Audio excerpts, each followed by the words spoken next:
연일 이어지는 습하고 또 더운 날씨 가운데 우리 심령과 또 육신이 지치기가 쉬운데 또 오늘 또 주님께서 독수리 날개쳐 올라간 같은 새 힘을 또 말씀 가운데 기도 가운데 허락하실 줄 믿습니다. 아멘. 네, 다들 휴가 안 가셨어요?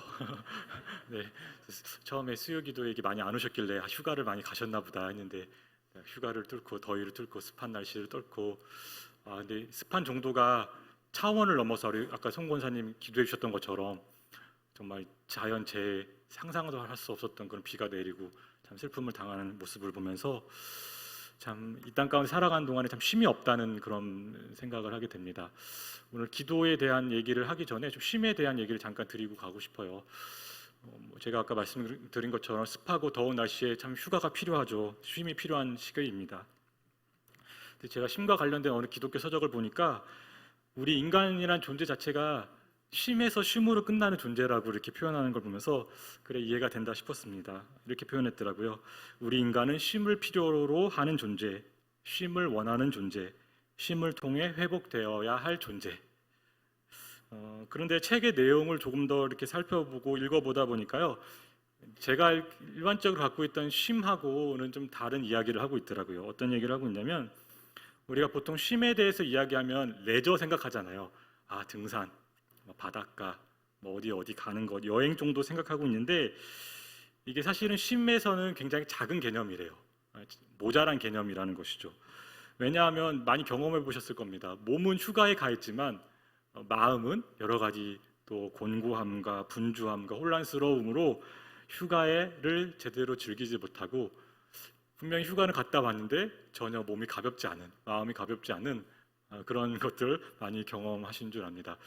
갑자기 고백하는 거지만 저도 사실은 결혼하고 신혼여행을 갔는데 제가 지금도 혼나고 있는 게 노트북을 가져갔어요. 그래가지고 그날 매일 뭘 올려야 되는 묵상 자료집이 있어가지고 그 3박 4일인가 휴가를 갔는데 제주도로 갔는데 그 중에 아침마다 해가지고 혼난 기억이 나는데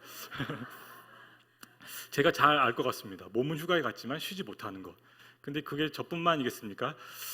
개인적인 일뿐만 아니라요. 시대가 그런 것 같아요.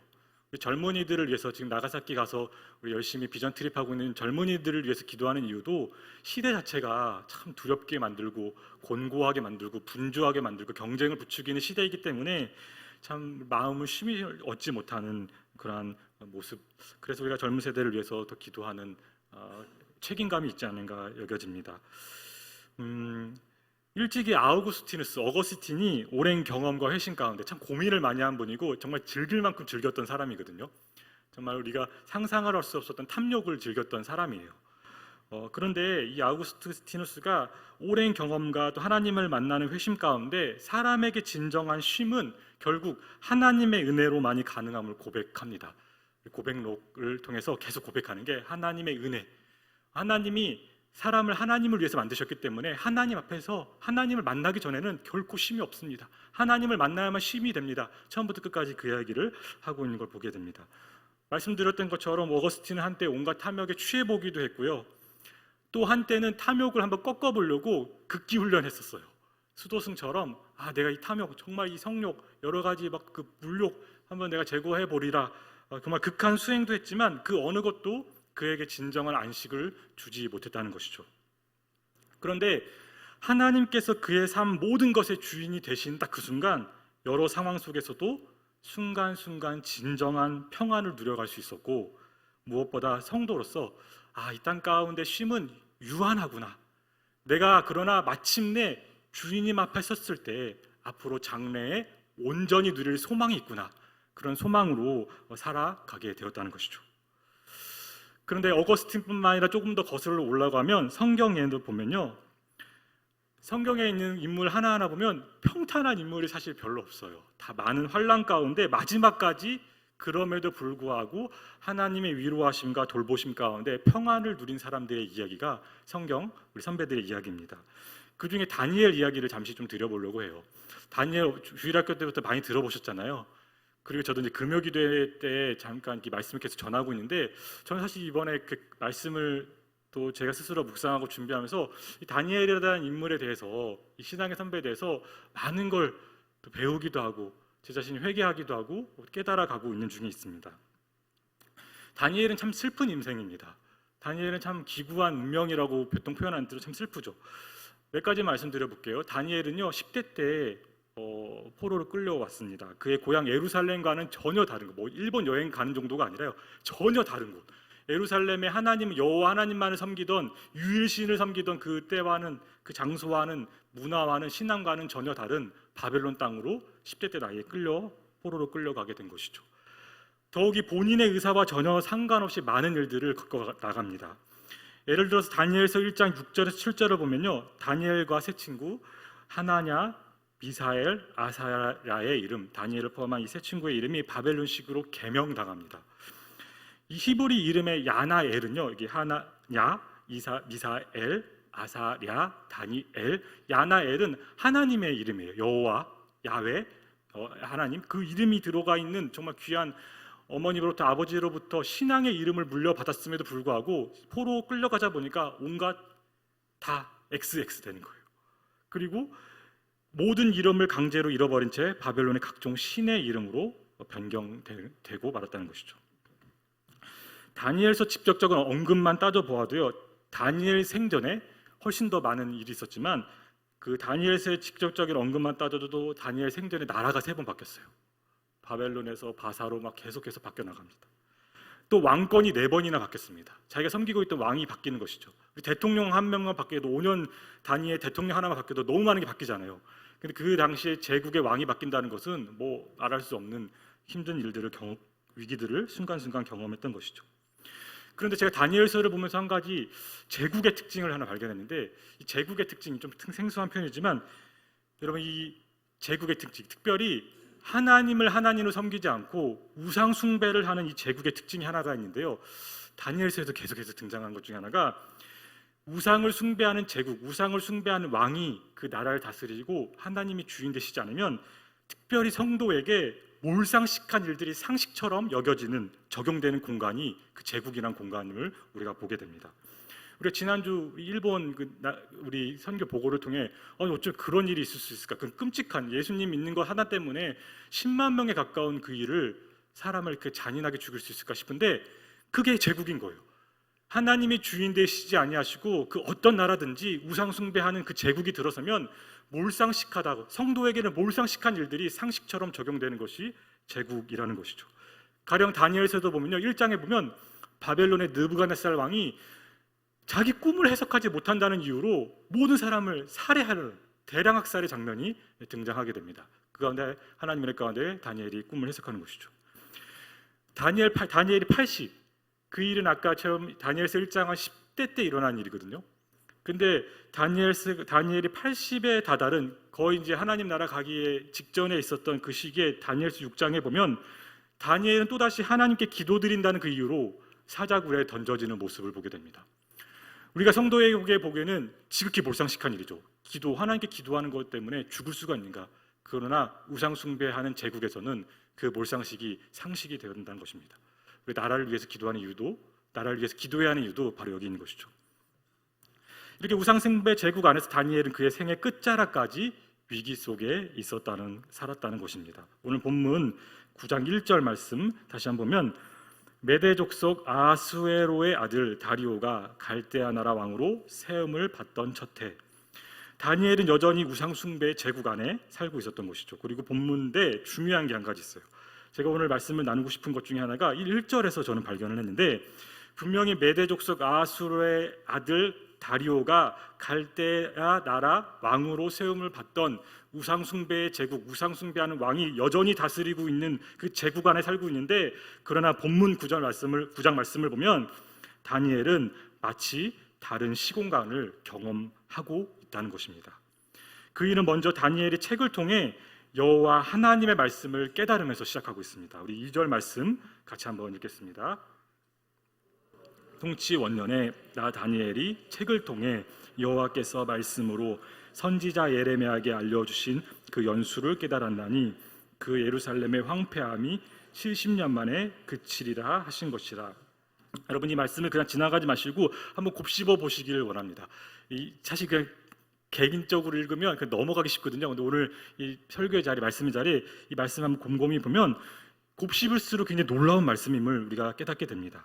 왜냐하면 하나님의 말씀 안에서 지금 기도와 간구가 만나는 놀라운 사건이 일어나고 있다는 것입니다.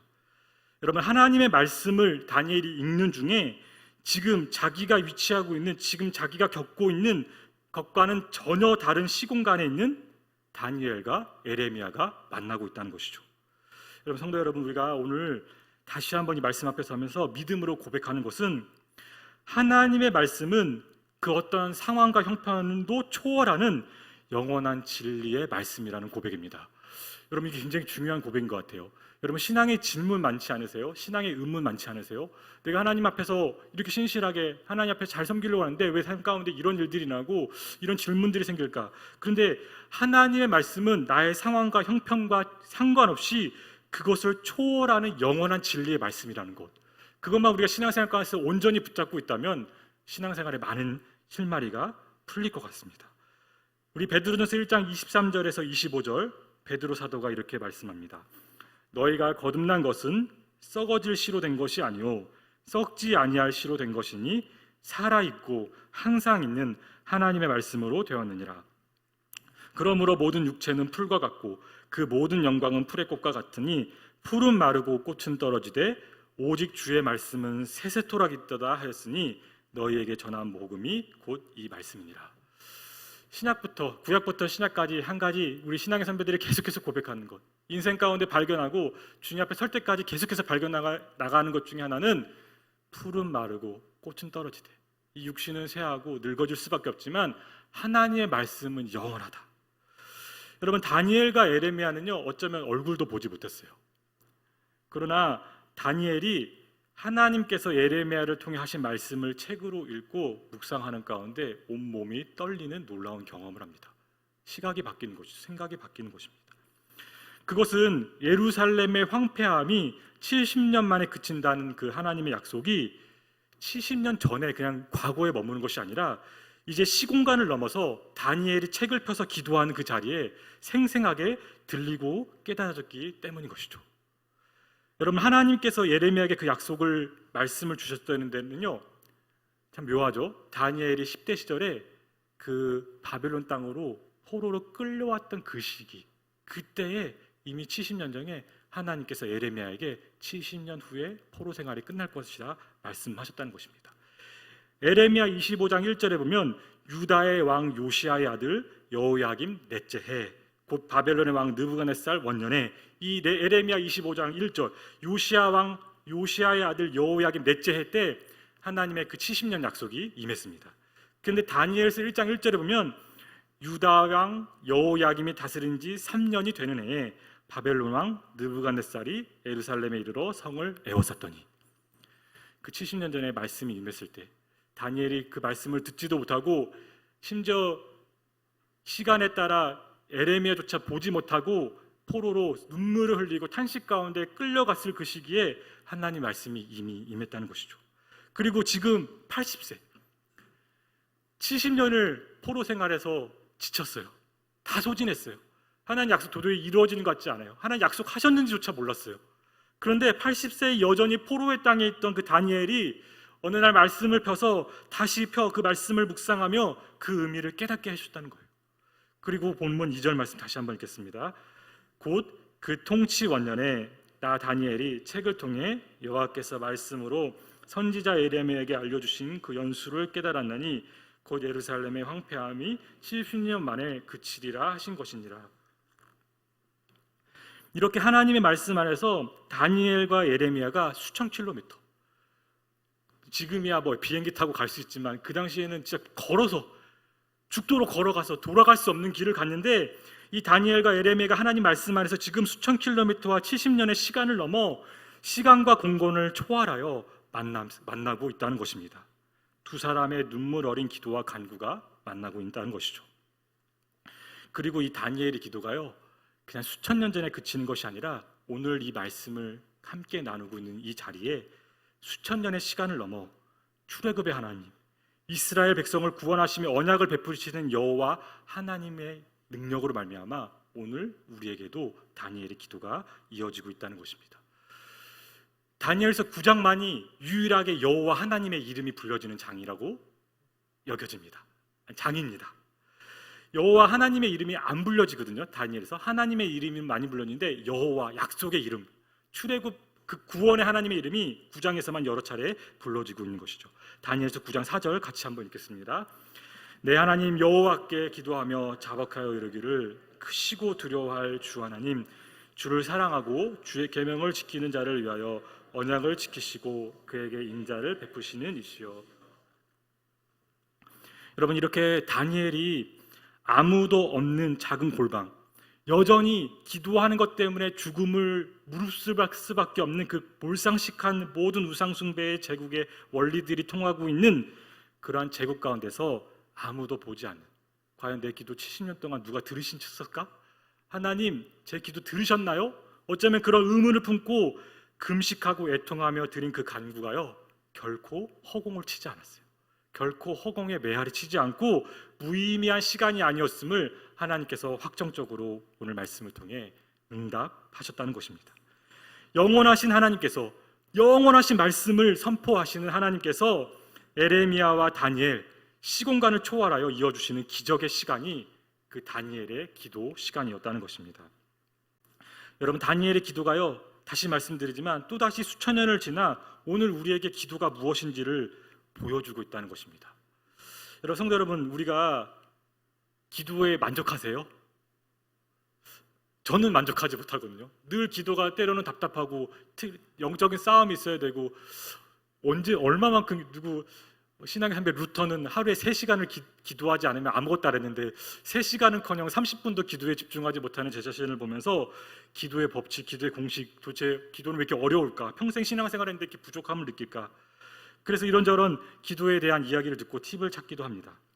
근데 제가 몇 주 전에 한 말씀을 묵상하면서 깨달은 것이 하나 있는데요. 여러분, 예레미야 33장 2절 3절 말씀 아시죠? 이를 행하시는 여호와, 그것을 만들며 성취하시는 여호와, 그의 이름을 여호와라 하는 이가 이와 같이 이르시도다. 3절, 너는 내게 부르짖으라. 내가 내게 응답하겠고 내가 알지 못하는 크고 은밀한 일을 내게 보이리라. 아멘. 너무나 귀한 말씀이죠. 기도에 도전을 주는 말씀인데요. 제가 이 구절을 좀 살펴보니까 제가 스스로 이 부르짖는다라는 이 말을, 이 표현, 이 번역을 내가 너무 익숙해서 의미를 오해하였구나 싶은 그런 해석을 발견했습니다. 왜냐하면요, 우리는 그 부르짖는다라는 이 단어를 큰 소리로 외쳐 기도한다라는 정도, 저는 그렇게 좀 받아들였거든요. 갈구하는 거, 막 이렇게 하나님 앞에 진짜 막 부르짖어야 하는, 영어로 치면 cry out, 외치는 기도로 그 뜻으로만 받기가 쉬운데, 제가 이 단어를 살펴보니까요, 이 단어가 조금 잔잔한 단어였어요. 부르다, 찾다, 초대하다. 그러니까 영어 번역을 보니까 cry out를 번역하지 않고 call, 부르다, 전화 통화했을 때처럼 그런 단어로 해석한 걸 보면서 그렇지, 기도는 소리 크게 문제가 아니구나. 때로는 크게 외치고 하나님 감동 주신 대로 주여 크게 외치고 부를 수도 있고, 우리 주님, 예수님께서 말씀하신 것처럼 골방에서 조용히 기도할 수 있구나. 그러나 중요한 것은 기도의 소리 크게 문제가 아니라 우리의 기도를 받으시는 유일한 분, 그 유일한 한 분 되시는 아버지 하나님을 부르는 것이 기도구나. 이것을 다시 한번 말씀을 통해 깨닫게 되었습니다. 그러면 2절의 말씀이 눈이 열리더라고요. 이를 행하시는 여호와, 그것을 만들며 성취하는 여호와, 그의 이름을 여호와라 하신 이가 이시되 너는 내게 부르짖으라. 내가 내게 응답하겠고 내가 알지 못하는 크고 은밀한 일을 내게 보이라. 이를 행하시는 여호와, 그것을 만들며 성취하신 여호와, 그의 이름을 여호와라. 하나님의 이름, 여호와의 이름을 부르는 것이 기도구나. 그분을 진심으로 부르라, 찾으라, 모셔라라는 의미로도 해석할 수 있음을 보고 다시 한번 기도에 새로운 도전을 받을 수가 있었습니다. 여러분, 기도는요, 초점이 사람의 행위에 있지 않음을 우리가 분명히 기억하는 성도가 됐으면 좋겠습니다. 기도의 초점은 사람의 행위에 있지 않고 하나님께 있음을 우리가 더 고백해야 됩니다. 여러분, 깊은 탄식의 한숨으로 기도할 때 있잖아요. 한숨밖에 안 나올 때가 있어요. 주여, 주님, 긍휼히 여겨주십시오. 하나님, 그런데 그러한 깊은 탄식의 한숨 같은 기도를 할지라도 아버지 하나님, 주님을 진정으로 부르며 찾는 것이 기도입니다. 성도 여러분, 오늘 본문에서 다니엘은요, 하나님의 말씀을 향해 하나님을 말씀 안에서 하나님을 향하여 하나님의 성품에 의지하여 기도드리고 있습니다. 예루살렘 성전이 여전히 서 있을 때도 여호와 하나님이시며, 예루살렘 성전이 완전히 무너져 가루가 되어서 도저히 설 수 없는 포로가 되었을 때도 여전히 여호와 하나님이십니다. 에레미야와 다니엘의 하나님이시며, 출애굽의 여호와 하나님께서는 포로기에도 여전히 여호와 하나님이십니다. 그러니 영원하신 하나님을 향하여 그분의 말씀 안에서 드리는 기도는요, 그 기도를 드리고 있는 지금 이 순간이, 시간과 상황이 아무리 앞이 보이지 않더라도 사람의 유한함을 초월하여 이어져 나가는 거다라는 것이 다니엘의 기도를 통해 우리가 받는 기도의 용기인 줄 믿습니다. 기도의 실마리를 좀 찾으실 수 있겠죠? 여러분 기도하시면서 낙담하시면서 기도가 무슨 소용이 있나 혹시 그런 마귀가 주는 생각 있지 않으셨어요? 기도가요 시공간을 초월합니다. 70년 전에 에레미야의 기도가요 하나님의 역사 가운데, 하나님의 말씀 가운데 시간을 초월해서요 70년 후에 얼굴도 보지 못하고 그 기도를 듣지 못했던 다니엘과 이어져서 기도 하나님의 역사로 나아감을, 하나님의 능력을 의지하는 그런 기도로 나아감을 보게 됩니다. 우리는 기도의 능력도 부족하고 기도의 언어도 부족하지만 이 사실을 절대 놓지 않기를 원합니다. 기도는 하나님의 말씀 안에서 하나님을 향하여 하나님의 성품에 의지하는 것이 기도입니다. 4절 말씀을 같이 한번 읽겠습니다. 내 하나님 여호와께 기도하며 자복하여 이르기를, 크시고 두려워할 주 하나님, 주를 사랑하고 주의 계명을 지키는 자를 위하여 언약을 지키시고 그에게 인자를 베푸시는 이시오. 다니엘이 하나님 부를 때 하나님의 성품을 의지해서 기도합니다. 크시고 두려워할 주 하나님, 주를 사랑하고 주의 계명을 지키는 자를 위하여 언약을 지키시고 그에게 인자를 베푸시느니.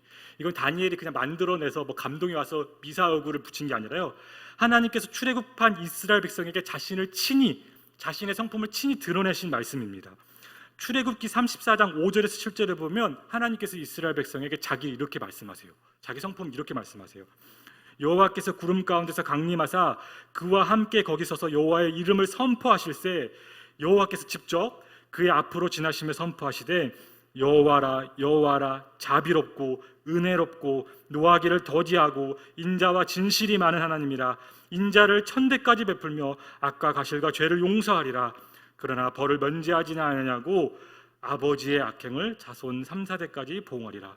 인자는 1000대까지 베푸시고 심판을 하시되 용서는 3, 4대 만에 하신 인자와 사랑이 무궁하신 하나님, 그러나 경외해야 될 분, 그런 성품, 하나님의 성품을 의지하여, 수천 년의 하나님의 성품을 의지하여 다니엘은 기도했습니다.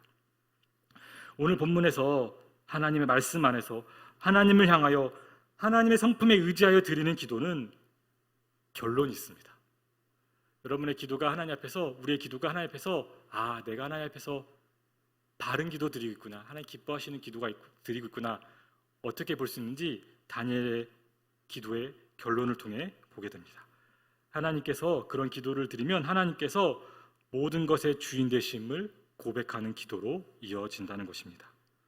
하나님께서 그의 민족의 주인이심을 인정하지 않았던 죄악에 대한 회개와 간구로 이어집니다. 다니엘이 지금 회개의 기도 드리거든요. 그 회개의 핵심은요, 이 나라의 주인이 하나님이셨는데 그걸 잊어버린 것에 회개합니다. 그러면서 제가 말씀을 보니까요, 16절부터 19절까지 놀라운 것들이 보이더라고요. 제가 그 전에 말씀 볼 때는 그냥 지나갔는데 한번 16절에서 19절 한번 보십시오. 계속해서 제가 말씀드려볼게요. 주의 공의, 주의 분노, 주의 성 예루살렘, 주의 거룩한 산, 주의 백성, 주의 종, 주의 얼굴빛, 주의 황폐한 성소, 주의 이름, 주의 큰 긍휼, 주의 성, 주의 백성, 주의 이름. 18번을 주님이 주인이십니다 라는 고백으로 결론 나는 것을 보게 됩니다. 물론 원문을 찾아보면 당신이란 표현, 주님의 표현 같이 쓰고 있어요. 그러나 다니엘의 기도, 주인 되시지 않았던 내 삶에, 우리 민족에, 우리 가정에, 우리 자녀에 하나님이 주인이심을 인정하지 않았던 것이 죄였구나. 하나님 그것을 회개합니다. 그리고 하나님 주인 되어 주십시오. 그것이 하나님 앞에 드리는 기도의 결론임을 보게 됩니다. 사랑하는 성도 여러분, 우리 아버지 하나님께서는요, 우리에게 모든 필요와 간구를 아뢰라고 말씀하셨습니다. 아시죠? 대부분 우리의 문제는요, 많이 아래서가 문제가 아니잖아요. 믿지 않고 신뢰하지 않고 안 하기 때문에 뭐 이거 되겠어, 그냥 대충 뭐 이건 내 능력으로 해야지, 기도조차 하지 않으려 하는 것이 우리의 많은 잘못이고 기도의 문제임을 보게 됩니다. 그런데 중요한 것은 우리가 열심으로 하는 간구와 기도조차도요, 아까 제가 처음에 소두에 말씀드렸던 것처럼 마치 쉼에도요, 진정한 쉼이 아니라 탐욕적인 레저에만 그치는 쉼이 있고 하나님이 주시는 진정한 안식이 있듯이 기도조차도요, 온갖 것들로 삐뚤어지기가 너무 쉽다는 것입니다. 그래서 오늘 성령님의 도우심으로 우리의 모든 기도와 중보와 간구의 결론은 주님께서 진정한 주인 되시며 모든 것이 주님의 것이라는 터져나오는 회개와 간구로 마무리되는 우리의 기도가 되기를 간절히 소망합니다. 우리가 예수님의 이름으로 기도합니다라고 마치잖아요. 사실은 그거 하고 있는 거예요. 하나님, 제 이름으로 기도한 게 아니라요, 예수님의 이름으로 기도합니다. 예수님의 것입니다. 주님의 것입니다. 다니엘서 9장에서 하나님의 응답이 이어집니다. 여기까지 함께 보시죠. 우리 다니엘서 9장 24절에서 27절에 보면 다 읽지는 않겠지만 어떻게 보면 되게 이상해요. 하나님 분명히 처음에 70년 말씀하셨잖아요. 에레미야를 통해 70년 말씀하셨다고. 70년이 지나면 이제 포로 생활 끝난다고. 그런데 이 다니엘의 기도를 받으신 하나님께서 다니엘이 여전히 기도하고 있지만 이스라엘 백성이 바벨론에 포로된 지 70년이 지났지만 24절에서 27절을 보면 다니엘은 여전히 포로가 끝날 기미가 안 보이고 우상숭배의 제국 아래서 벗어날 길은 보이지가 않았습니다. 물론 일부 인원들은 이제 자유의 선포를 통해 땅으로 돌아가긴 했어요. 근데 아마 다니엘은 돌아가지 못했을 거예요. 그날 바벨론 땅에서 우상의 땅에서 죽고 말았을 것입니다. 그런데 하나님께서는요, 오히려 하나님께서 작정한 이른 이래가 있다. 490년, 70년이 아니라 490년을 말씀하고 계십니다. 그래서 7일에, 62일에, 한 일에, 70일에로 상징되는 그러한 또 다른 기한을 말씀하고 계십니다. 그런데 이 기간이 어떤 기간이냐? 천국이 오는 기간이 아니에요. 이 기간에 어떤 기간이면 왕이 사라지고 성읍과 성소가 무너지고 전쟁과 황폐가 이어지고 무엇보다 하나님을 가장하는 수많은 거짓되고 악한 세력들이 일어나 뭘 하냐? 하나님에 대한 예배를 짓밟는데 혈안이 된다. 하나님께서 그걸 말씀하세요. 490년 동안 그 일이 있을 거다. 끝이 보이지 않는 것이죠. 70년은 어떻게 보면 다니엘 버텨나갈 수 있는 시간이거든요. 490년은 다니엘의 한계를 넘어간 시간이죠. 끝난 시간입니다. 그런데 끝이 보이지 않지만 다니엘은 시공간을 초월한 하나님 말씀 안에서 기도 가운데 하나님의 정하신 시간이 분명히 있음을 비로소 깨닫게 됩니다. 하나님의 백성의 미래까지도 하나님의 것입니다. 우리 백성의 미래조차도, 나의 장래조차도 하나님의 것임을 깨닫게 되는 것이죠. 사랑하는 성도 여러분, 이것이 우리 성도의 가장 귀한 안식처인 줄 믿습니다. 뭘로 안식을 삼으시겠어요? 무엇으로 쉼을 삼으시겠어요? 하나님께서 우리 백성, 하나님께서 우리 성도의 미래까지도 책임져 주십니다. 하나님께서 미래까지도 하나님의 영역에 있다. 하나님이 주인이시다. 이것이 우리 성도의 가장 귀한 안식처가 된 줄 믿습니다. 전쟁터와 같은 황폐한 시간과 상황 가운데 있을지라도, 전쟁터와 같이 도무지 선한 것이 나올 수 없는 시간과 공간에 있을지라도 하나님의 말씀 안에서 하나님을 향하여 하나님의 성품과 이름을 의지하여 오늘도 기도하는 성도 여러분 되기를 축복합니다. 우리 17절 19절 말씀 한번 고백의 기도로 들어갔으면 좋겠습니다. 그러하온즉 우리 하나님이여, 지금 주의 종의 기도와 간구를 들으시고 주를 위하여 주의 얼굴빛을 주의 황폐한 성소에 비추시옵소서. 나의 하나님이여, 귀를 기울여 들으시며 눈을 떠서 우리의 황폐한 상황과 주의 이름으로 일컫는 성을 보옵소서. 우리가 주 앞에 간구하 없는 것은 우리의 공의를 의지하여 하는 것이 아니요 주의 큰 긍휼을 의지하여 함이니이다. 주여 들으소서. 주여 용서하소서. 주여 귀를 기울이시고 행하소서. 지체하지 마옵소서. 나의 하나님이여, 주 자신을 위하여 하시옵소서. 이는 주의 성과 주의 백성이 주의 이름으로 일컫는 바 됨이니이다. 아멘. 여러분, 주님께서 모든 것의 주인이십니다. 이 고백이 우리 기도의 마침표가 되기를 소망합니다. 오늘도 우리가 말씀 마치고 기도하잖아요. 내일 새벽에도 우리 평생에 기도하실 텐데 우리 이거 하나 놓치지 않으면 하나님께서 참 기뻐하시는, 하나님이 원하시는, 하나님 받으시는 기도할 줄 믿습니다.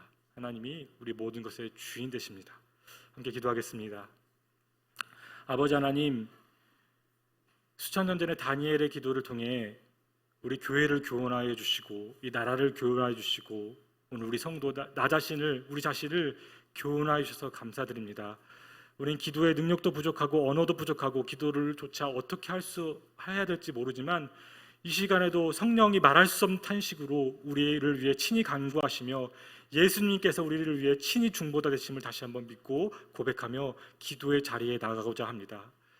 다니엘이 80이 돼서 아무것도 할 수 없었지만 70년 전에 예레미야에게 주셨던 그 기도와 기도가 하나님 말씀 안에서 하나님을 향하여 기도할 때 시공간을 넘어 역사하셨던 것처럼 오늘 우리의 기도가 우리가 알 수 없지만 우리가 생각할 수 없지만 시대와 시대를 넘어 우리의 자손과 자손을 넘어 민족과 민족을 넘어 공간과 시간을 넘어 하나님의 은혜 가운데 영원한 하나님의 말씀 가운데 하나님 역사를 이루어 가시고 하나님의 주인 되심을 선포하신 줄 믿습니다.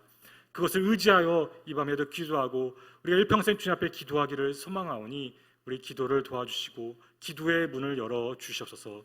그러나 무엇보다 우리의 모든 기도의 마침이 단 한마디에 이를지라도 주님이 우리 모든 것의 주인 되십니다. 주님이 우리 미래의 주인 되시며 나의 모든 것의 주인 되십니다. 그러한 고백의 기도로 마무리되는 복된 기도 할 수 있도록 복된 기도 드릴 수 있도록 도와주시옵소서. 예수님의 이름으로 기도드립니다. 아멘.